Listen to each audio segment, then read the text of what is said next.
Story time.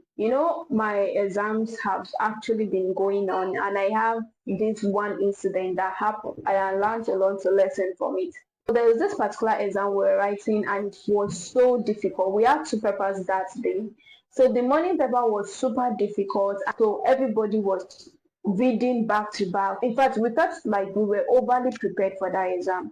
So when we entered the exam hall, something happened. The questions that were given to us were extremely not connected to whatever we have read, which means that these people went to set questions from the back of the course material. Everybody came out of the exam hall complaining, quarreling, angry, and feeling bitter. But here's the crazy thing: a lot of students refused to write the second paper.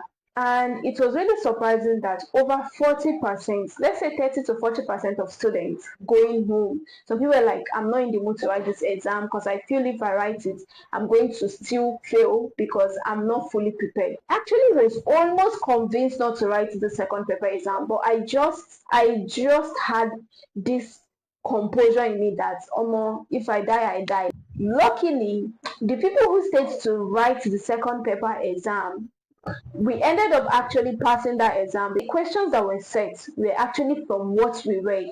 And that was how I did amazingly well in that second paper exam. Now, this thing I'm sharing with you is not just about exam, but it is a lesson. Most time, people actually bail out when they are already close to cracking the code. Something that you have not tried before, something that is new to you, it's always going to be very hard and difficult.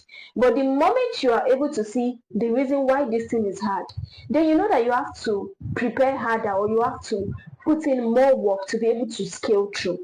Right? Because one thing I did during the second paper reading was that I was reading from anywhere and everywhere. I read from the beginning, middle, from the back. Because why? I've actually experienced a roadblock in the first paper exam where I saw questions that were set from the back of the course material. So what am I trying to say? When you stumble into a roadblock or a challenge or a hardship, try to ask yourself, what is this thing trying to teach me? Then if you feel like you have to do more, or there's a specific strategy you have to use to be able to pass through that roadblock or that hardship, then learn it and actually adapt to it. Do not just give up. So many people give up too easily along the way. The moment it starts to get bitter or hard, they just drop off. Meanwhile, they don't know that the reason why it is hard, it is because they are new to it, and it is something they have not tried before. And if they actually try to solve that problem, that challenge, they will actually open more